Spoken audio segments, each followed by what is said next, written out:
right. How are we? Welcome to episode 3 of Hard Time Real Talk. We're here in the Navy Yard where we've done the first 2 episodes.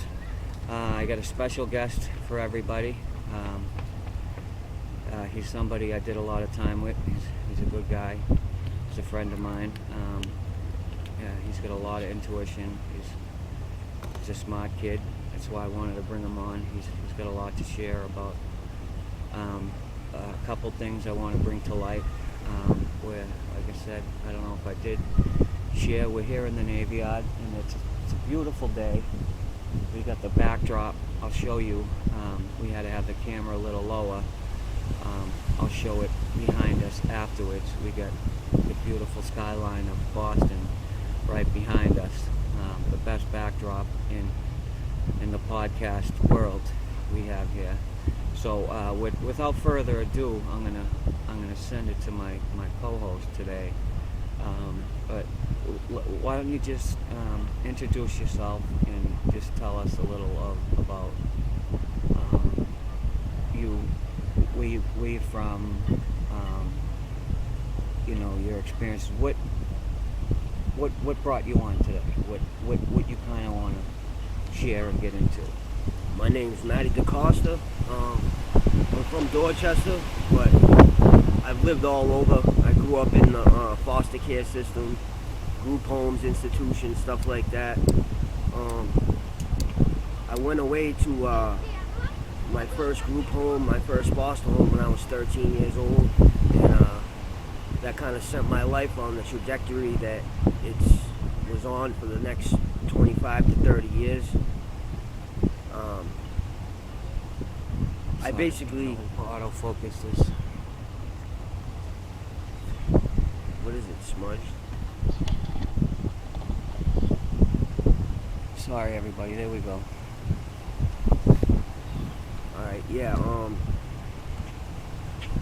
my time in the juvenile system was kind of a reflection on my life as an adult, while everybody else was out there, everybody else was in high school or whatever, going to proms, getting their license, this, that, and the third. I was in group homes fighting to keep my sneakers on my feet and dealing with staff that brutalized us and tortured us, and those types of jobs, they attract those types of people. They attract predators because they're given unrestricted access to children who have parents who aren't necessarily interested in their welfare. So the majority of us that went through that, we went through some hard times, and that was kind of like the beginning of this sets the tone. Story. It sets the tone. Yeah, absolutely. Your development years are set in a setting like that. It definitely sets the tone. It definitely set the tone for me, so I could definitely... most of the people I met that grew up in foster homes definitely, I would say mostly, ended up somewhat or somehow in the system. So it definitely sets the tone. Yeah, it's crazy because all the time I was in prison, I would run into dudes. It's just one dude after another that I was in DYS with, or DSS, or a group home, whatever. It's kind of like a pipeline, man. You start off, with school. You start fucking up at school, and then school doesn't want you no more. So you move on to the next thing, and that's group homes, institutions, and DYS. And that was my trajectory. And by 17 years old, I was in adult jail. I walked into Nashua Street Jail at 17 years old, because back then, if you caught a case at 17, you were considered an adult. I think it's still the same.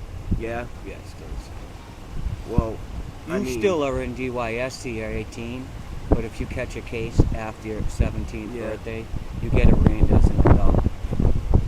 Just imagine walking into Nashua Street Jail in Boston, a white boy, 17 years old, you know what I mean?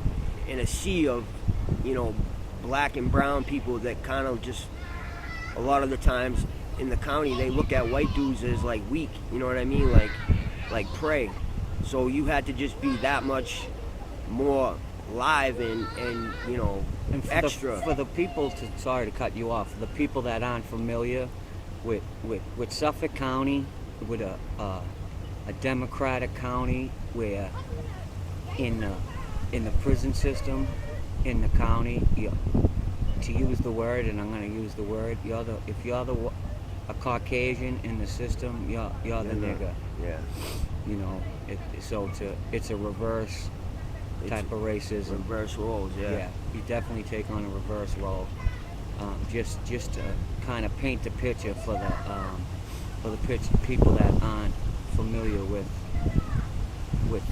how it works, and you know what the situation is for Caucasians in Nashua Street, in South Bay, in Suffolk County. So, I mean, I walked into Nashua Street at 17 and just had to I wasn't going to go to PC because I'm just not built like that.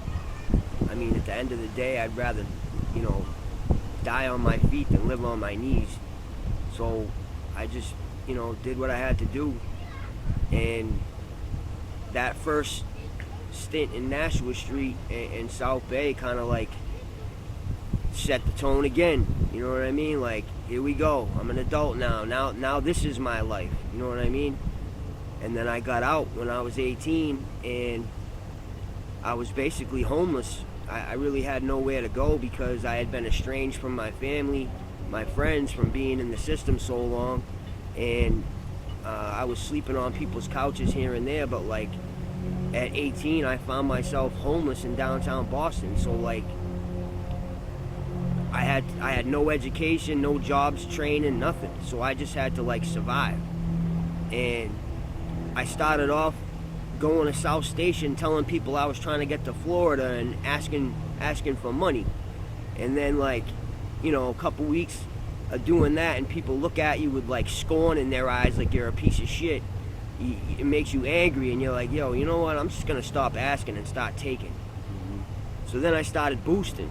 And for people who don't know, boosting is like, you know, basically professional theft. You know, cars, clothes, anything from people could go in CVS and steal 50 razor blades and bring them to the North End, and you know, and get paid for it. Mm-hmm. And there was also bars in Southie. Yeah. That and Charlestown would set the word, would put the word out to drug addicts on the street that they were looking for raises, and guys would just go in, to the point where CVS's and Walgreens in the city started locking them up. And making it where it started making the noise. Yep. Where if you pulled out a Gillette sets razor, off an alarm. Yeah, it would make a noise, so they knew if somebody was taking out more than one. Yep. But another thing, like for those that definitely don't understand, people that are in our shoes, that are watching the podcast, once you go to jail that first time, or the House of Correction or state prison, and see that you can do it, and that it isn't the worst thing in the world,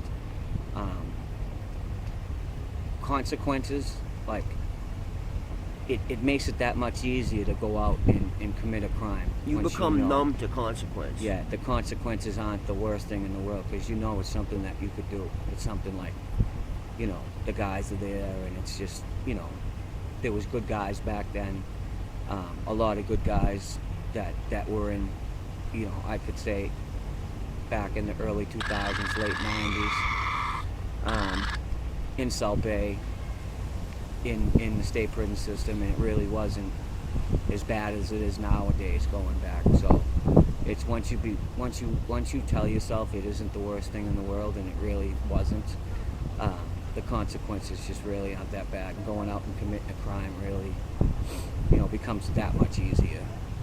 And then, you know, there's an evolution. They talk about the evolution of crime. And for me, it was like, you know, you start doing stupid shit like stealing razor blades, mm-hmm. and then you evolve. Next thing I know, now I'm like, well, why don't I go down to Newberry Street and steal clothes that are worth $200-300 a piece, just go in, grab a stack of them, and walk out. And if the guy tries to stop you, punch him in the face. You know what I mean? Like that's just like the evolution of it. You know what I mean? You escalate your crimes to fit your needs or what you think you need. So, you know, I caught a bid for beating up some cops in Cambridge or whatever. So I end up in Billerica, and you meet like older dudes from around the way, and you hear these stories about guys, you know, guys like Anthony Shea. Like those are like the folk heroes of our generation. Right. You know what I mean? I've talked about that before. A troll tried to tell me, stop saying a certain thing, misinformed by the misinformed, which a supporter of mine says, you might have grown up different than him. Yeah. And I know that I definitely grew up misinformed by the misinformed. I grew up looking up to the wrong people. Right. And that's what I mean by growing up misinformed by the misinformed. Those are the people I grew up looking up to. I remember Anthony Shea and them guys. I remember he had I remember the exact truck he used to drive around Charlestown. It was it was like a black. It wasn't a pickup truck, but it was like a GMC Jimmy, and it said "Night" on it, NITE, in fluorescent letters. Like I'll remember that for as long as I live, because I used to look at guys like him and awe, like, wow, that's Anthony Shea. Well, I ended up growing up and being friends with his son, but you know, yes, rest in peace, Anthony Mark Shea. Great kid, great fucking kid. But that's who we grew up looking up to. But I want to ask a question. This is a question Bobby B. Luke, shout out to the Bounce Back podcast, asked me the difference between, I know it was a stark difference, going from Suffolk County, which is right next door, to Middlesex County. What was the difference? What was your experience? It's like night and day. Going basically. from it's night and day. Like it's Suffolk County is predominantly black to the point where you might be on a block of 160, 180 guys, and there's 2 guys that are white. You go to Billerica, and you're talking about it's the polar opposite of that, because Middlesex County is a predominantly white county. And but even the hoods with the cops, the way the way people the cops treat the cops, the way people talk to the cops and don't talk to the cops at Suffolk the County. cops at Suffolk County will literally kill you, and the cops in Billerica will get you fucking cereal if you want. You know what I mean? Like they'll cater to you to get you to not act up. Act up in South Bay, you're just gonna get fucking beat up, and if you're lucky, you'll live through the night. That's facts. Like look it up on fucking, you know. Because I was there. I was there in the late 90s when the feds came in. But I was also there at the same time when people were getting taken off the block, and you really didn't know if they were going to live or die. Look up Darrell Leslie. And it was a scary thing.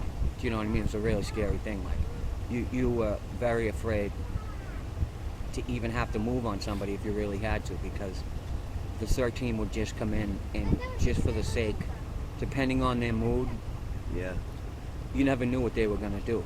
And I would see them come in and just hurt people. You would get more hurt by them breaking up the fight than you do in the fight just itself. just for people getting in fights. I seen them come in the 4 building and just start fucking everybody up, because they were just sick people. They were sick people on a power trip like I've never seen. Yeah, and a lot of them were homeboys too. That's what I don't get. And I've been in to state prison as well, where they had hitmen on their, whatever you want to call them, move teams, serve teams, where them guys were coming in and putting hurtings on people, but it was a different kind of hurt. It was just a beating. Some guys would end up with broken bones. I can tell you a personal story that happened to me, honestly. I've ended up with broken bones. I've got my arm broken, but it wasn't anything where you were going to lose your life. I almost lost my life in Nashua Street. So yeah, talk about that. Let's hear about that. I was on 4-4, and I was beating up a Skinner, and a cop came up behind me and put me in a choke. And I didn't know who it was, like, so I just turned around and started swinging. And I hit him and I knocked him out, like, not even intentionally, dude. I just swung and got a lucky punch. Just The dude laid himself. out on his back. So then I'm like, oh shit, dude, Fuck. this is about to get real Yeah. fucking bad for me. Next thing you know, the move team comes through the fucking door. They slam me on the ground or whatever. I'm cuffed on my face, on the ground, on my face like this. My hands behind my back with my face on the ground like that. All of a sudden, I just see a flash, and everything went black. I got kicked in my eye socket by a combat boot. It broke my whole eye socket. He hit me so hard, it broke my eye socket and my nose. Like, that's how much force went in. It just crushed my nose, too. I woke up on the floor in a cell in the hole, and there was a cop on my chest strangling me and choking me unconscious, and then waking me back up and choking me unconscious again. And he did it like 3 times, and I'm cuffed behind the back in shackles. There's 5 of them in the room. I'm thinking, like, this is it, man. I'm gonna die. They're gonna kill me today. And luckily, a captain or a lieutenant or whatever had just come on the block, and I heard him come in. He goes, "Hey guys, stop! Like, it's you're going too far." So they stopped, and then they're like, "You want medical attention?" I'm like, "No, I want you to just leave me alone." And then later that night, the nurse came through to give meds. No point. Right, there's no point. The nurses are in on it. Well, they're in cahoots. Most of them are in cahoots. You might get sympathetic. I got lucky because when the nurse came around that night to do meds, it was a chick that she knows one of my homeboys or whatever. So she's one of them type of people. She seen my face, like I couldn't see out of this eye. My nose was over here. I was all fucked up. She goes, "He needs to go to the hospital." They're like, "He ain't going to the hospital." She's like, "Well, I'm gonna file a report." They're like, "Oh, fine." And they took me out, brought me to Mass Eye and Ear and shit. And I'm in Mass Eye and Ear. I got a doctor looking at me, asking me what happened. I'm like, "I fell off the bunk." And this, 6 cops standing behind him, like looking at me, like, "You better not fucking say nothing." And I'm like, I wouldn't say nothing anyway. You know what I mean? Right. Even though you're a cop and you're a fucking There's bitch, no dude, I point. still ain't gonna There's rat no on point. you. What's the point in telling what really happened? Not It's gonna just going to fucking get you change in more anything. trouble. It's not going to change anything. So, but that's just being around and knowing, reading the room and knowing what type of situation you're in. Right. And that telling the exact story isn't going to help you. But that's the contrast and difference between the House of Correction in county, Suffolk County, and state. Like, that wouldn't happen upstate. The cops are trained. No, I'm not saying they wouldn't beat you upstate. A cop isn't going to come behind you yeah. They ain't during gonna, a fight and try to choke you out. and try to choke you out. They just spray the shit out of you with gas. They're gonna warn you to stop the fight, okay? Because they're trained differently. They're at least trained correctly. I mean, I'm not gonna say that they're not dirty up there. They are, because I had my wrist broke, had it snapped backwards, and that's a story for a different day. But Their thing at is the least gas. They give you the warning. You're and then gonna comes get the a gas. warning. No Yeah. cop's gonna jump in and unless you assaulted a cop. Yeah. No cop is gonna come behind you and do that shit. You're gonna at least get a warning. From my experience, and that's from 11, 12 years in state prison, from what I've seen, and I've seen a lot of fights, and I ain't ever seen no cop, unless they were untrained, just jump in a fight. And trust me, they're gonna get in trouble if they fucking do that. But imagine, right? I don't know if anybody who's watching knows what bear mace is, the shit you spray bears with. That's what they got. Except it's made for people, but really it's it's glorified bear spray. Bears. It's made to take bears out. They have the OC shit. They've gone through so many things. Yeah, they get While it better I and was better. up there. Yeah, like I've been hit with, and I'm sure Maddie's been hit with just about everything. Shit that will like The orange shit, the clear shit, suck- the blue shit, the fucking suck the green wind shit. right out of you. Yeah. Shit that when you put breathe it water in. on it, it reactivates. Yep. And you're better off just leaving it when you get hit with it and Just waiting letting- 24 hours yeah. go by and because I made the mistake of going to take a piss once and fucking touching my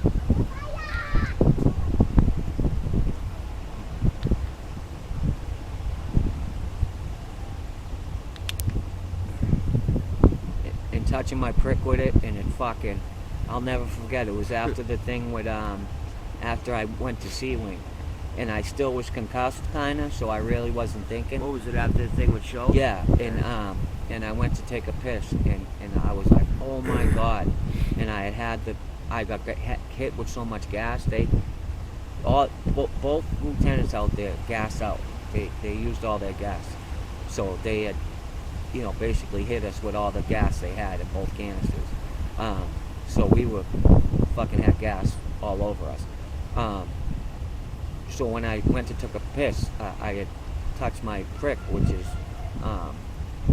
excuse my language or excuse my French, but the head of your thing is not covered by skin, and it had burned so fucking badly. Like I wanted to cry. I just started screaming. And I remember the dudes on my tier, Ryan Tottenham was on my tier. Maddie's brother was like, what's wrong? What the fuck's the matter? I'm like, dude, I told him what happened. And he's like, you fucking idiot, what's wrong with you? And I remember wrapping up, and I had to take that pillowcase home that I used and threw all my mail in it, and it was still just stained with, it was yellow and orange, I think, because they both had two different kinds of sprays they hit me with. But anyways, that's just things you go through. There's two different bids you can do. Right. Guys, you can get 2 years, and you can get 10 years and go do a bid and go to Norfolk for 4 or 5 years and get good time and get class to a minimum and have 3 or 4 years left, and then go to a pre-release and do a bid as smoothly as you can do it. Or you can do it and go straight to the max and get in trouble from day one and go to DDU and do 10 years as hard as you possibly can do it. And that's like, you can come home after that 10 years and mentally be fine. Or come home after that 10 years and mentally be as fucked up as he is and I am. Because I know both of us still have severe, because I talk to him, he talks to me. Just from that bid, we both just did, in previous bids from the way we are and have done bids before of always getting in trouble and going to segregation all the time, and the mental fuck that it causes with you, and the PTSD it causes, and anxiety, and the way that it really kind of causes bipolar in a way, because it just makes you just want to isolate because you've been alone for so long in a cell. My last almost 18 months, I was in the hole, and I had to wrap up from that. In the last 3 months, I was on full restraint, and wrapped up off that. And so going home from that, it was not easy to acclimate to society. It's not easy to go into a store after that, or go into a house full of 10 people, which is like they try to throw a party for me when I first get out, and I'm like, nah, the worst thing you can do. we gotta shut this down. Yeah. But that's just something I wanted to kind of break down, and let's talk about, like, well, let's what talk do you about. want to get into? Let's talk about DDU. I mean, yeah, let's. Well, let me. We got about a half hour, so let me give if you you want to my do 2 different things for 15 minutes each. Yeah, well, let me give you my breakdown of what DDU is and what it's about, right? Like he said, there's 2 different kind of bids you can do. You can tuck your dick between your legs and go have a smooth bid and fucking smoke shorts left and right.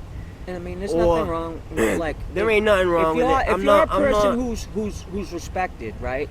You've always done things right. Like, nobody's gonna disrespect you, and you're not. But gonna you have to taking be shorts. respected. But it's you very have to do hard. shit to get that respect. Yes, though. but it's very hard to do 10 years without having an incident. Yes, it's very hard to go 10 years without somebody testing you. Right. And you not getting in a fight. I'm sorry. So that type of bid, whatever, like we did the type of bid where it was just like, turned up the whole time, turned up to the highest level, and it was like, if you go to Shirley Max, right? That's supposed to be, the worst prison or whatever, and Walpole and shit. When you stab somebody at Shirley Max, you go to DDU. DDU is a supermax, and it's basically just a dungeon with. It's a prison within a prison. It's a prison within a prison. Level 7. It's the only level 7. You don't. I don't know where else they have. There are a couple. It's actually if you look at the history of it, it was modeled after the control units at USP Marion, which was the worst prison in America for a lot of years in the 70s and 80s. A guy named Du Bois came to Massachusetts and said, hey, we should do control units here, and that's how DDU was built. So DDU, you come out of your cell an hour a day, and that hour a day is spent walking back and forth in a fucking dog kennel outside. And when you're in that cell, like, even just coming in, dude, you're going through fucking 20 different doors. You just got door after door shutting after you. You got fucking 2 cops walking you in handcuffs and shackles on your feet down these dark fucking halls, and they put you in the cell or whatever, and there's only 10 or 11 guys on a tier. So you get real close with the guys on your tier, if they're good dudes and shit. But it's also important to point out that building, now that it's closed, you can't turn it into anything other than the segregation it is, because there's no rec area, there's no anything. It can only be what it is, which is isolation, segregation. It can only be a terrible place. That's what it was built for. It was built to isolate, to break. It was built men to, like us. Yes. It was built to break men who were unbreakable, and we didn't break. Some of us did. I think a lot of people. I was there a total. A lot of people. I was there for 6 years. I was there for 2 years, and I was there for 18 months. And in that amount of time, I seen 6 people kill themselves in there, like personally, not just heard about it. Like personally, fucking, they were either on my tier or on my wing, and I knew them personally, and it breaks people. And not only that, like, I seen guys that were just gangsters their whole bid. They get in DDU and all of a sudden they're yelling out the door, calling dudes that are their friends bitches and punks for no fucking reason, because they're just losing their mind. Because what it is people start getting paranoid. They start getting paranoid delusions. They start talking to themselves. When you go in that cell, you have nothing but yourself. You're stuck with yourself all day for a long period of time. And some people, for years, and some people aren't comfortable with themselves, and they have things wrong with them, and so they're forced to confront that. Some people can do it and some people can't, and the people that can't are the ones that go crazy and just start torturing everybody on the tier, because we can't get at them, you know what I mean, unless we go outside and cut the cage. And usually these are the guys that will refuse to go out to rec and let you cut the cage on them. So it's a very toxic atmosphere. But you're gonna have to explain what cutting the cage. Cutting the cage. So the DDU cages, picture like, they're fences. Yeah, it's basically just chain link fence boxes. They're 30 feet long and 6 feet wide. 30 by 6. And so there's a guy right next to you on the other side of a fence. So you can pop a clip off the fence, the clips that hold the rungs together. You can pop one of them off. It's stainless steel. You have to cut it. And you can saw right through one link, a razor blade. pop it, and unravel it, and then open it up, and you can climb into the other guy's cage. So, which takes some work. But it takes some work. Cutting one rung takes some work. If you cut one rung, you can get through very easily, which I have done. Which I was able to get in to the guy next to me, which I was trying to do for like a month or two, and everybody knew it because he had stole from me through the toilet. We were fishing through the toilet, and once everybody's seen, he finally went out to yard, this is the type of unity that's over there. Everybody else refused to go out to yard. Right, yeah. So that you could everybody be in the same refused cage next to him. to go out to yard so that I would be the next person to go out. Well, everybody refused. So everyone, nope, I refuse. So then it came to me, so that I was next to him. And I had already pre-cut the fence. So once I got next to him, boom, I took my uniform top off. I put my uniform on the thing, I pulled on it, and the thing just popped because it was already cut. And then I just started peeling the fence all the way down, vroom, vroom, vroom, and then just ripping it. And then he let me in. And we had a gladiator match. We did. But hey, and let me say this, right?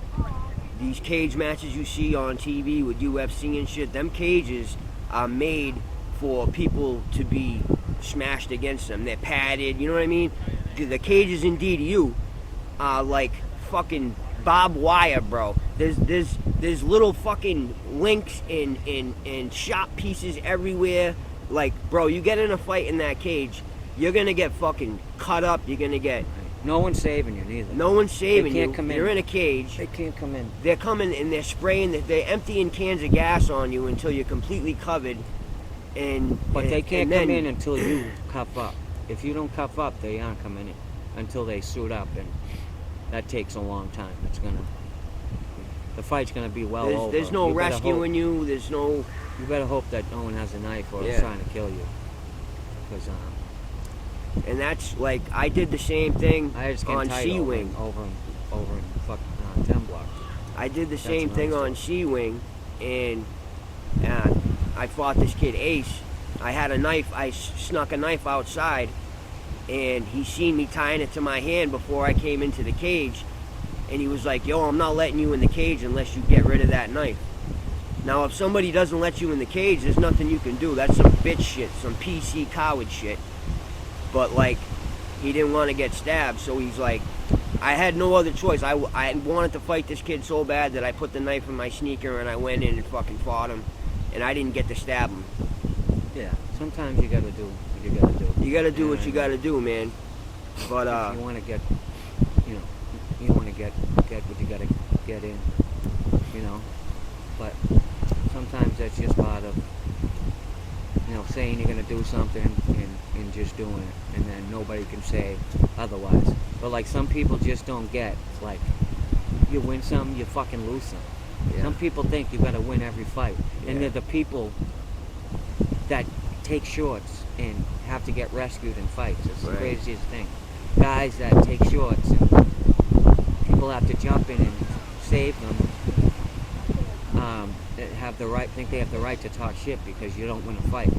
Like, you can't win every fight, especially if you take every fight. Do you know what I'm saying? You can't pick and choose. And honestly, I learn more from my losses than I do from my wins. Right, exactly. So I'm thankful for every ass kicking I ever got. A good ass kicking will learn you. You know what I mean? Right. Those who pick and choose, I mean, you're really like. You're a coward. You're a coward. You're just picking really, and choosing. Really tough about picking and choosing your fights. Are you okay, honey? No, she just bit her real bad. Jesus Christ. I'm sorry, everybody. I'm sorry. That's okay. My son seems to be a fucking vampire. Just bit my fucking daughter. Hey, can I have one, Lorraine? Anything else you want to highlight? Yeah. We got about 20 minutes. I want to just say something real quick too about DDU is that the issue between us and the cops. They right? had to and to point out, DDU is now closed. Yeah, it's closed because they said it's torture. We've all been tortured for the last 20, 30, 40 years, but it's okay. Actually, none of us are getting anything. Right. I just wanted to highlight the point that you can just be laying in bed, minding your own business, right? And a cop does something fucked up to someone else, and all of a sudden now you got to cover your window and fight the move team because you got to ride with your people. Because if you don't, I mean, you're kind of a fucking bitch. So that's the thing is now no one's gonna look at you the same, and no one will ever look at you the same if you don't ride out. If the whole tier's riding out, And That's now, how I got my fucking wrist broken. and we're talking Over about in 10 block. we're talking about covering a window, knowing that they're going to spray chemical weapons And you're into gonna your get hurt. cell, and they're gonna come in 5 deep, covered in body armor and shields and helmets, and they're gonna fuck you up, dude, and give you a bad fucking day, a bad week, because you're gonna be covered in gas. They spray your sheets with gas. Or they take their gloves, they spray gas on their gloves, and they stick their hands down your pants while you're on the ground and shit. Yeah, they do some dirty shit. At some point, I realized fighting move teams is a no-win situation. No-win situation. And I just didn't want to do it no more. I did it for long enough where I'm like, I don't want to do this anymore. Because I'm giving them a freebie to fuck me up. I can't beat 5 fucking men. 5 men, most of them are juice heads. Juice heads. And especially in Walpole, when they put this guy Cologne, who's the nicest fucking guy, by the way, right? But they put him on the shield. The guy, dude, the guy with the fucking... the bald guy, yeah. The What bald, about the stocky Brazilian-looking dude with the fucking ponytail, bro, with the long hair? That big motherfucker. guy? I don't know who that is. He But fucked somebody's Cologne, eye he's up. He's the strongest cop in the system. He could bench like almost 500 pounds. The guy, there's no way you're ever going to be stronger than him. They throw him on the shield, and there's just no way. It's a no-win situation. Then you got 4 guys behind him, and then you got the even the guy with the camera. And he'll throw in a boot or 2. Yeah. And in my 30s, I realized, like, what the fuck am I doing here? And then it just got tiring having and I'm glad after that point I only fought 1 or 2 more. But it's just a freebie for cops to kick your ass. And so it's like, But what the fuck am I doing here?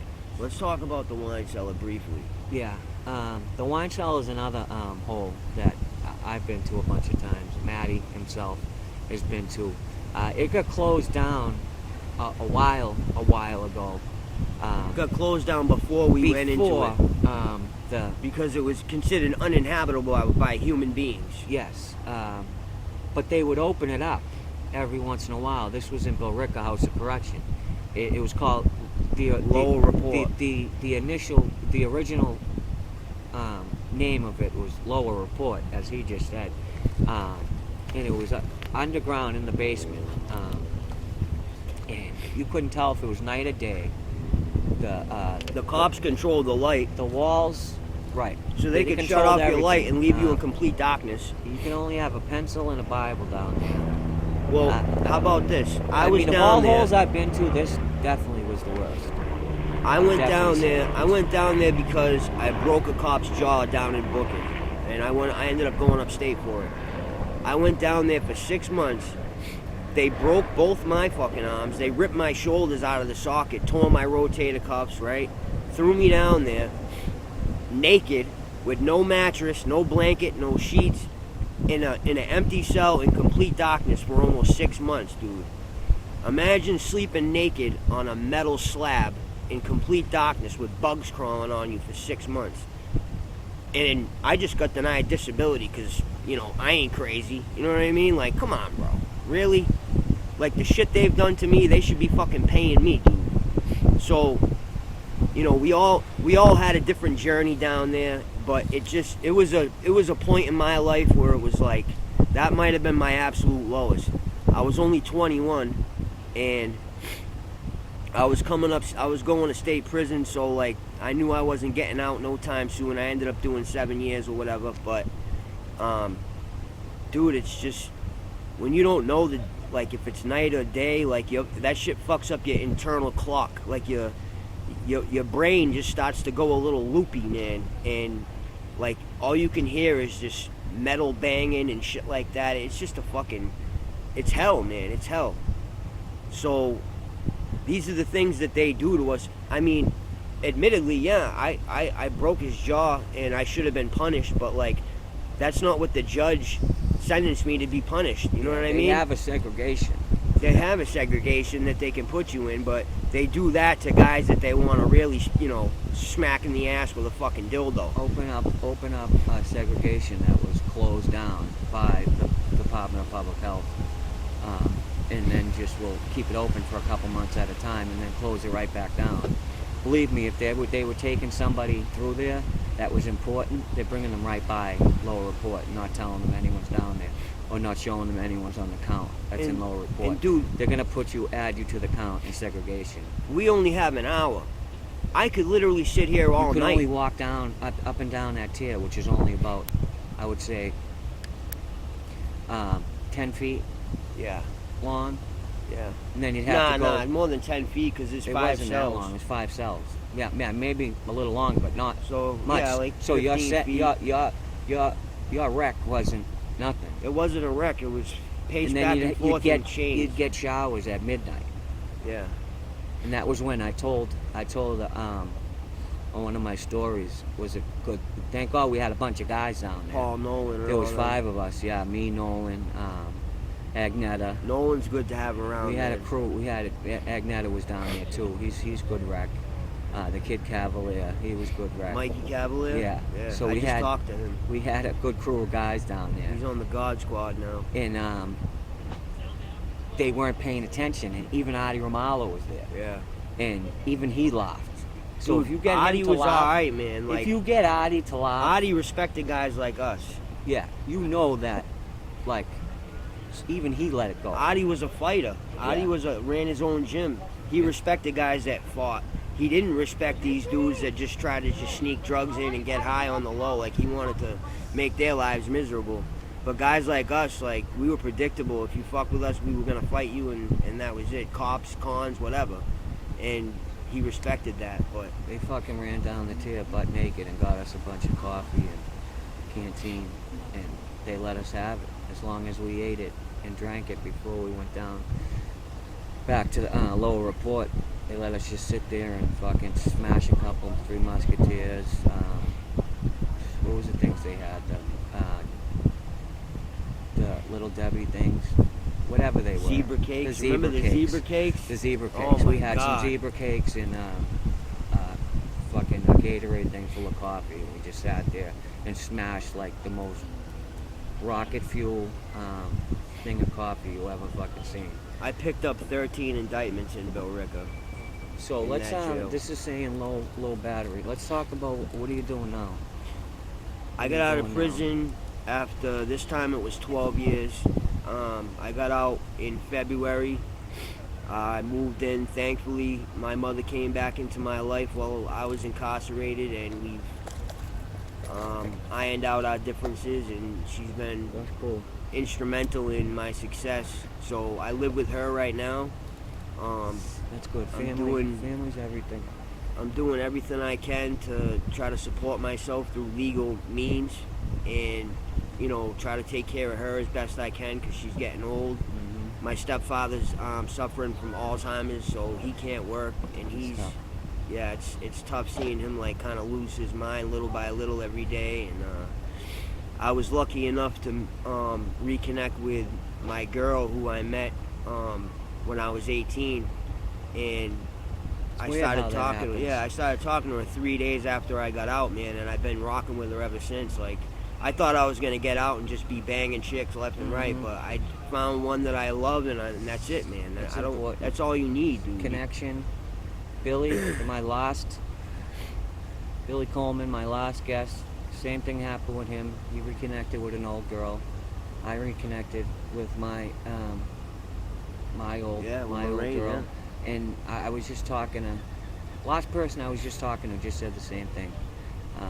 They connected with same thing happened with Sully. Sully's with a girl from his past, and sometimes that's the best thing. You find somebody that you care about in your past, and you reconnect with them. You don't need to be running around when you're in Yeah. your 40s.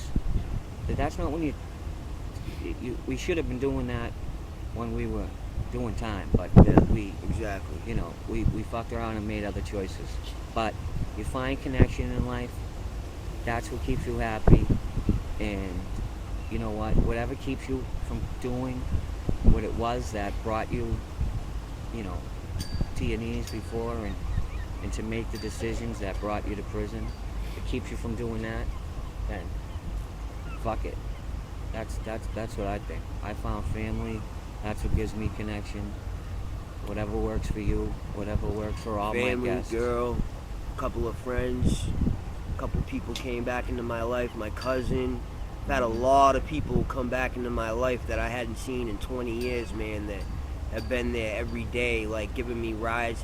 I got to go take piss tests and go to probation. I When got to you go on to the probation? clinic. I got fucking 2029. So I don't have a car If you- or a if you- license. If you do the right thing, You you can know get what? off it sooner. they'll but they'll terminate that by 2027. I only say that to say this is that people are giving me rides. You know what I mean? Like just anything I need. You If do the it's right thing, for the right they'll do thing, that. they'll help you. Like, Mhm. and when I was doing the wrong thing, I was by myself. You know what I mean? Or whoever was rocking with me at the time. You know, Right, but you're not there for the right reasons. yeah, like he's counting a pile of money, and you know in your heart that he wants to shoot you and fucking take it all for himself. But those ain't the friends. With friends like that, who needs enemies? You know what I mean? Right. So I'm so grateful to have the people in my life that I have, and reconnecting with John, like all people that I'm here for you. I I'm met being some of the here. best people in my life in prison. That's the other thing I want to touch on is that people always hate on people in prison. They're all shitbags, da da da. We might have just made a fucking mistake. We might have had a fucked up life. And I've met some of the best people in my life that I'm friends with to this day in prison. And I think that's a good thing to leave off on. No? Yeah. I mean, if you want to leave your social, if you want anybody to get in touch with you, I don't. yeah, okay. I So- just want to give a so shout this out is to a Maddie. couple guys. Go ahead. Like Kika, my boy Coop, who's coming up on parole, doing good, man. Trying to get him a parole attorney if I can. And then a couple of guys out here that are doing good, like Shane O'Sullivan, and there's just a lot of guys that are. Chad Connors. Any chance we Chad get? Connors, man. Any Yeah, chance we get? Chad Connors. yeah.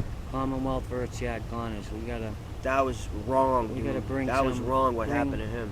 bring any type of Awareness to that. awareness to that injustice, because that was an injustice. I was there. Yep. I know what happened, and trust me, what they say happened didn't happen. All he did was allegedly close a curtain. So Got a we're gonna light leave. there. We're gonna leave off with that. Is there anyone else you want to give a shout out to? Just thank you to my mother, thank you to my girlfriend Nikki, and thank you to everybody who's been supportive to me. Thank you, John, for having me on the show. No problem. And No problem. Thank you for coming. appreciate it. I appreciate you. All right, this has been episode 3 of Hard Time Real Talk. Everybody, make sure you like, comment. We need all the engagement we can get. Join our community, right? We're a good community. We help each other out. We support each other in the comments. No negativity. All right, share. Do whatever you can to help out the podcast. If you're a troll, go troll a sex offender website or something. Leave good guys alone. Or, You know what I mean? you know what? You're helping the engagement. Yeah, that All too. So it's whatever. All right, thank you. Peace. It's been Hard Time Real Talk.